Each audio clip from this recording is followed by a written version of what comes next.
पाहन पूजे। पत्थर को पूजने से अगर हरि मिलता है तो मैं पहाड़ पूजूं। उन्होंने कहा है कि मंदिर, मस्जिद और गिरजाघर यानी चर्च के बाहर, मंदिर के बाहर और मस्जिद के बाहर बैठे भिखारी इस बात का सबूत है कि अंदर सुनने वाला कोई नहीं है।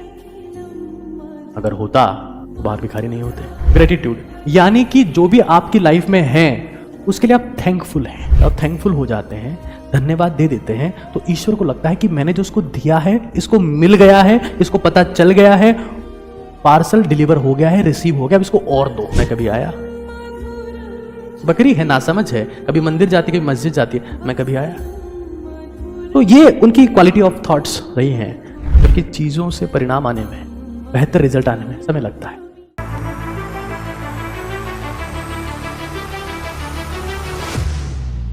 पाहन पूजे हरि मिले, मैं पूजू पहाड़, याते चाकी भली जो पीस खाए संसार। उनका ये कहना है अगर पत्थर को पूजने से भगवान मिलता है तो मैं पहाड़ पूजूं, पहाड़ पूजूं।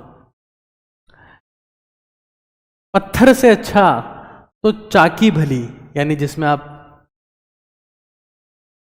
अन्न पीसते हैं, जिससे पूरा संसार जो है वो आटा यानी कि अपनी रोटी खा पा रहा है। पाहन पूजे।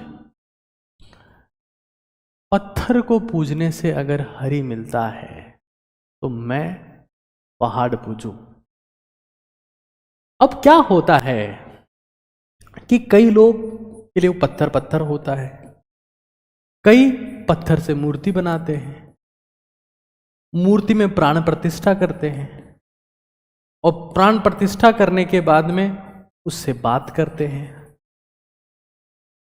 उनसे उनको बात ऐसी महसूस होती है जैसे ईश्वर से बात कर रहे हैं।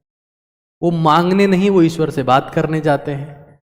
तो मेरे हिसाब से ये जो कबीरदास जी ने कुठाराघात किया है, कहीं किसी एक हद तक सही बात है, लेकिन अगर एक पूरा मैकेनिज्म उनको पता होता। एक बड़ी इंटरेस्टिंग बात है,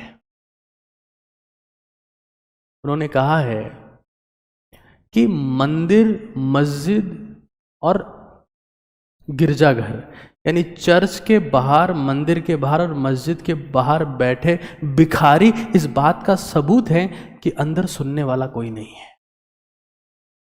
अगर होता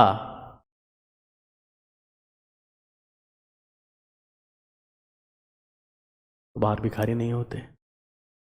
लेकिन कई लोग अभी मानना है कि हम अंदर जाते ही भीख मांगने हैं।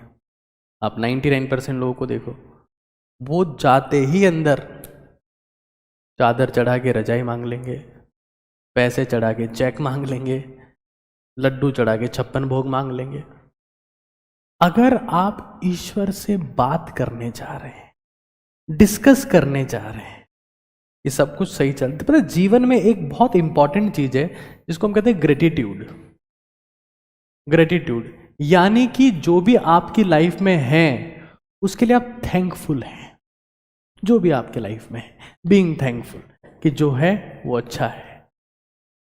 ये दुनिया का एक इतना बड़ा फीचर है जिसके माध्यम से आप थैंकफुल हो जाते हैं, धन्यवाद दे देते हैं, तो ईश्वर को लगता है कि मैंने जो उसको दिया है, इसको मिल गया है, इसको पता चल गया है, पार्सल डिलीवर हो गया है, रिसीव हो गया, अब इसको और दो, इसको और दो।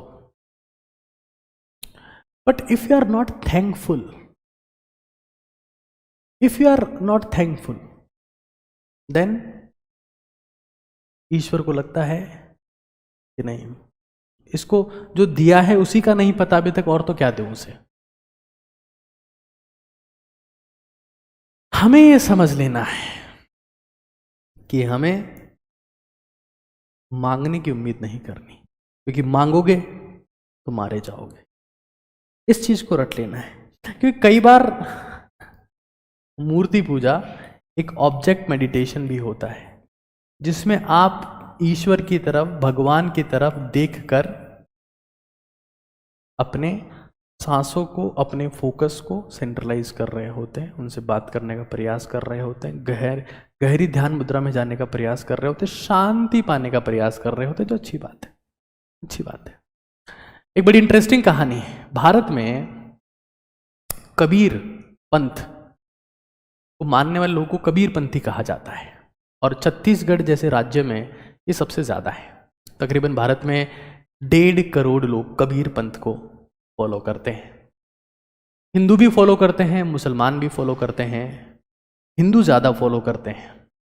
एक समय की बात है, कबीरदास ने एक बकरी पाली हुई थी।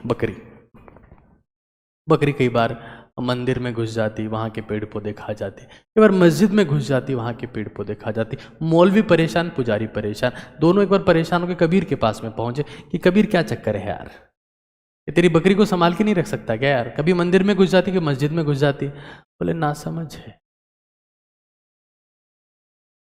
मैं कभी आया, बकरी है ना समझ है, कभी मंदिर जाती कभी मस्जिद जाती है, मैं कभी आया। तो ये उनकी क्वालिटी ऑफ थॉट्स रही हैं। और ऐसे लोग जो अपना एक धर्म बनाते हैं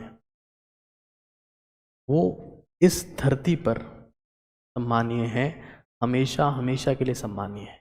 लेकिन ओजस्वी तेजस्वी तपस्वी भारत, OTT भारत एक मिशन है, और उसका उद्देश्य यह है कि दुनिया में जितनी भी बेहतरीन बातें हैं, मुझे पता है OTT भारत के मिशन से जुड़े लोग 1 बार 2 बार 3 बार 1 साल 2 साल या हो सकता है 1 सेशन 2 सेशन कनेक्ट रहेंगे, फिर भूल जाएंगे।